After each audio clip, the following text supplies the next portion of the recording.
I am warning you, do not build those art academies. I did so many mistakes when I started playing Victoria 3, and I eventually learned this very important lesson, that all buildings are not created equal in Victoria 3.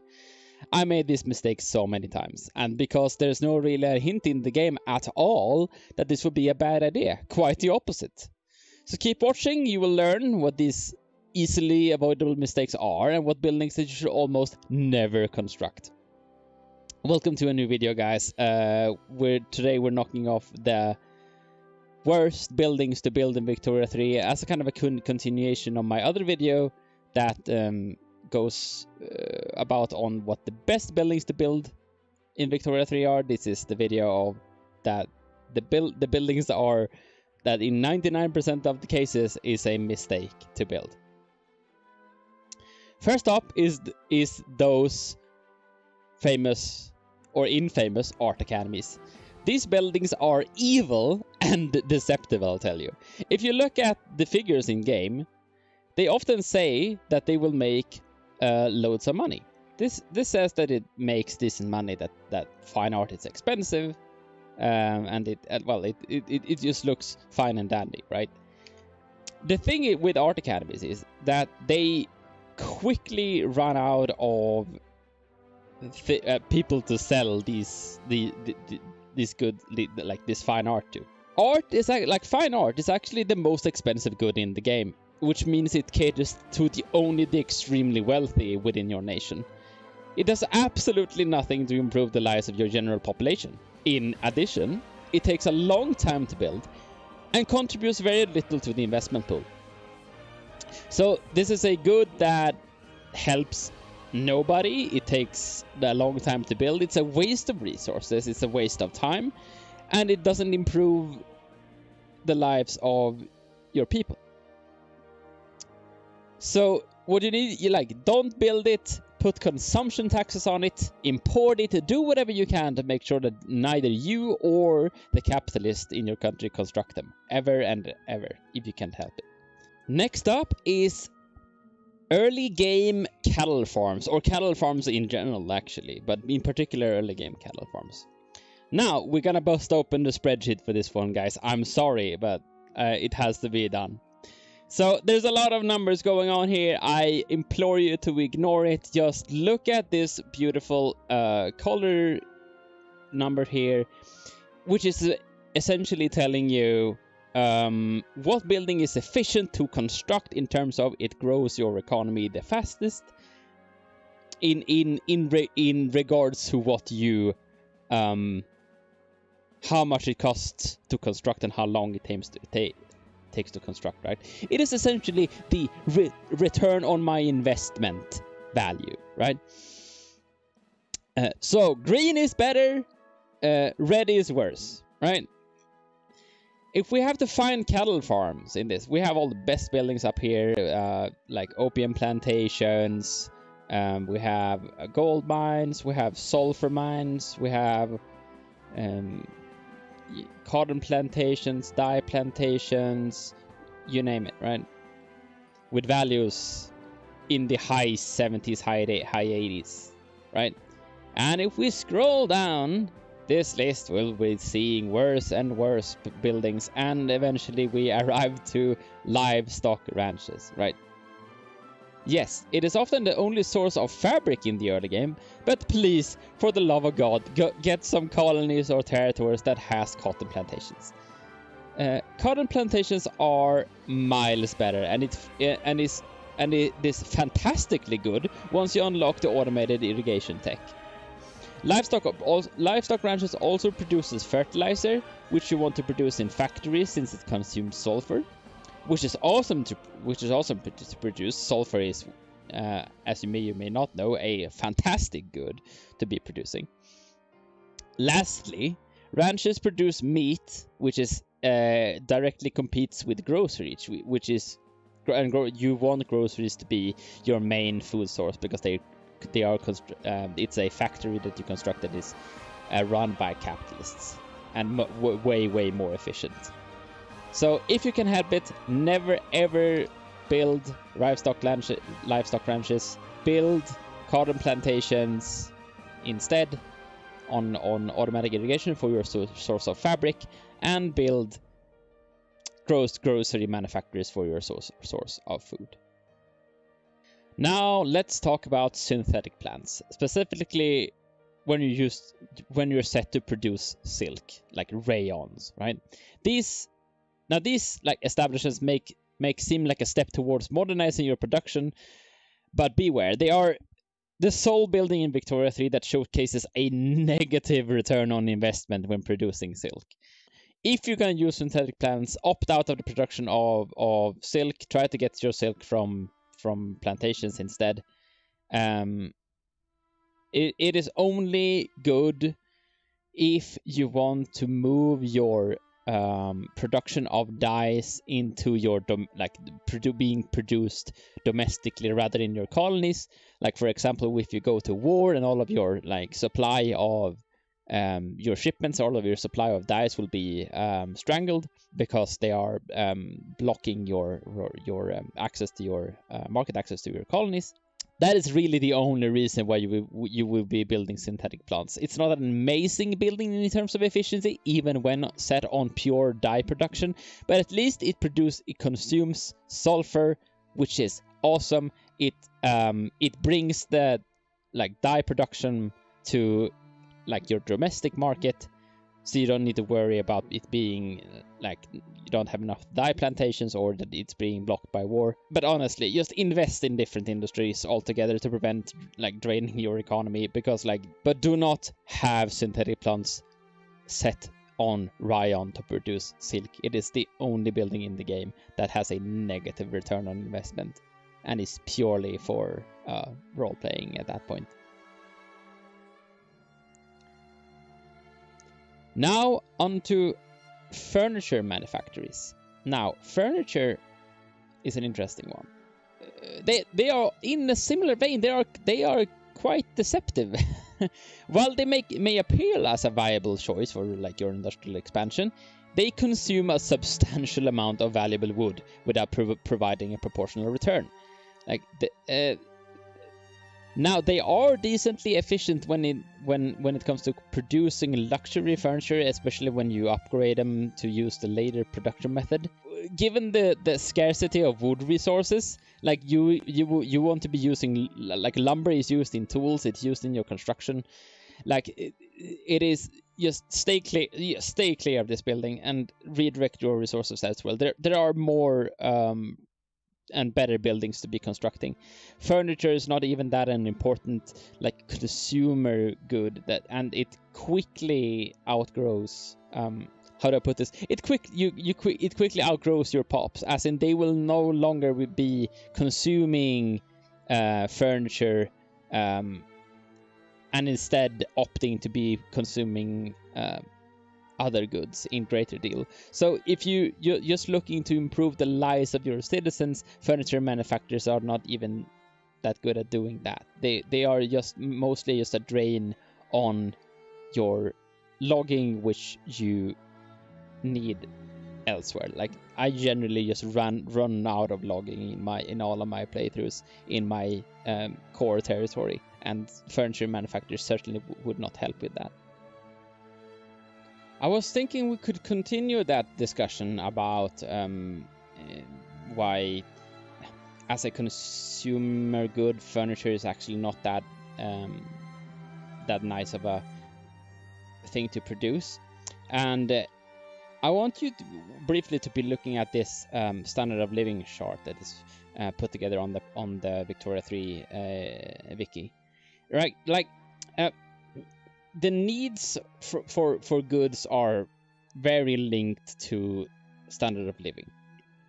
As your pops get richer and richer, they are demanding different kinds of goods, and in many cases also stop demanding other types of goods, right? Because they change out. I don't want regular clothes anymore. I want only luxury clothing. I don't want to eat meat and fruit and grain anymore. I want to be eating groceries, and so on, right? This creates a kind of an interesting shift in your industry as well. As you're moving on through the game, you should be aware of how certain goods are going to change, how the grain price is going to be depressed while the groceries are going to be expensive, how furniture is going to be cheap, and how there's a substitution goods for furniture and a lot of other things, right? This can get like overwhelming pretty quick, and it's not something that is hugely important, but some goods are actually completely like interchangeable. Like there are substitutes for each other, right? The thing about furniture, for example, is that furniture both has this crude item need, and then the need for household items are interchangeable for other goods. Like furniture as a need for as a crude item, that people like your pops stop demanding that like after standard of living 14, which is not very hard to achieve in the mid game, right? And when it comes to household items, right? Furniture and paper and glass are interchangeable, right? You want to be producing glass anyway, because glass is used in construction. Glass is used glass is produced in your glassing manufacturers, which also produces porcelain, and porcelain is amazing to be producing because porcelain is such an amazing, like it's a very efficient building. Going back to the spreadsheet that I showed you earlier, like, so if you can substitute the need for furniture with glass and paper, that is much better, because glass and paper are much more efficient buildings, right? The same goes for luxury furniture. Luxury furniture can be substituted by luxury clothes, which in the like mid to late game it's a much better item to be producing. It can also be substituted by porcelain, which is well, as I mentioned, it is super good to be producing, even at a discount, right? Porcelain, like producing porcelain, is such an amazing thing to do, especially when you arrive at the last like production method. I call it bone china or something like that. Like porcelain becomes so damn efficient that you should be like racking up porcelain, stacking that throughput bonus, and if your own pops cannot buy it all, then export it, because it is so efficient. In a similar vein, this goes for a lot of other goods as well, right? You don't want to be producing grain and meat and fruit because you want your people to be producing eating groceries, because that is more efficient for them. They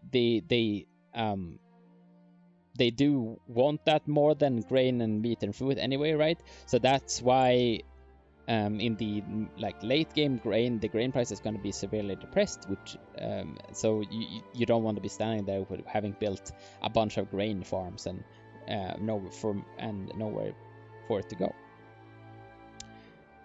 Fish is an interesting one, because fish, actually you want to be building fish. Like before you can get groceries online, you want fish to be your main staple as a food consumer item, because fish actually can be run by capitalists, which is one of the very, very few building, if not the only building except groceries, that can be run by capitalists very early in the game as well. You also need fish for the production of groceries in the later production methods.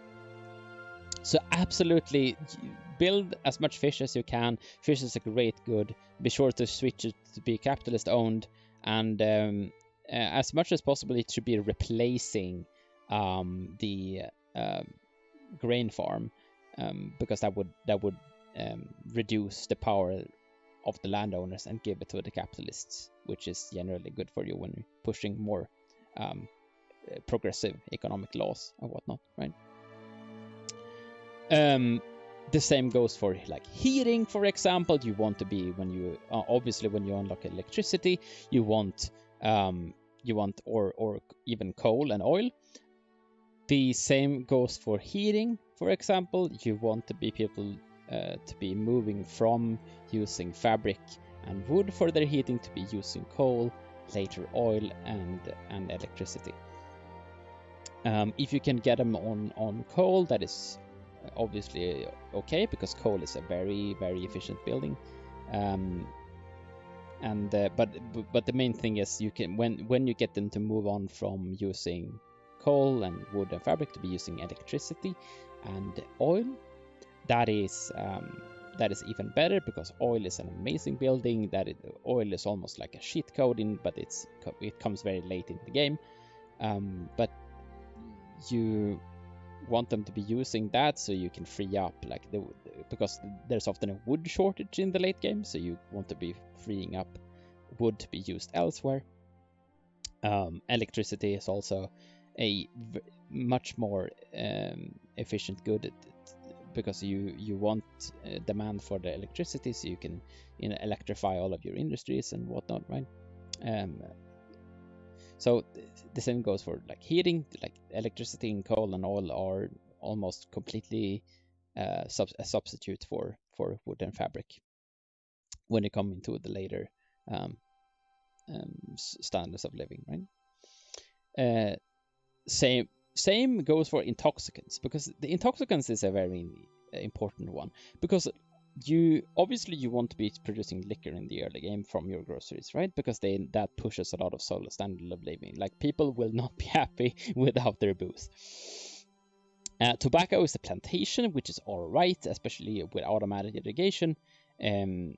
So if you have a lot of like tobacco plantations, maybe you can be considering building those in your colonies. But what essentially the best thing is if you can produce a lot of opium. So if you can push opium to be in your market instead of tobacco and liquor, that is actually better. Not only will it make that you can focus your groceries to be producing just groceries. Opium is also a very efficient building. So it's one of the, I think, top like 3 most efficient buildings in the game, alongside gold and sawmills and sulfur. But you won't be producing a lot of opium, especially on automatic irrigation. In your colonies, you want to be actively like trying to push building these buildings tall and pushing throughput bonuses. And if it can be act as a substitute for tobacco and liquor, that is much better, because it's a much more efficient building. So try to make opium substantially cheaper than liquor and tobacco, especially in the mid to late game, and that will be much more efficient than having them consume tobacco or liquor. This is also why fine art is such a bad building, because it is easily replaced by services, which is always going to be very cheap in the late game, because you're having so much source of things that are producing services, right? And this only caters to the very rich. Anyway, so then the producing services and producing fine art is also like it's automatic. It's done by itself. You don't need to even try to adjust anything of that. And also the value it brings you, it is so small. Just a quick like overview how you can think about these goods is it is not that super important, but it is nice to know. For example that porcelain is interchangeable with luxury clothes, and luxury furniture is the main one, and that you want to be pushing groceries rather than grain, meat and fruit is the most important thing. That is it for this video, guys. I hope it helped you somewhat. If you haven't already, please make sure to press that subscribe button if you like what I'm doing, or if you want to support a small content creator in Victoria 3. Merry Christmas and good holidays.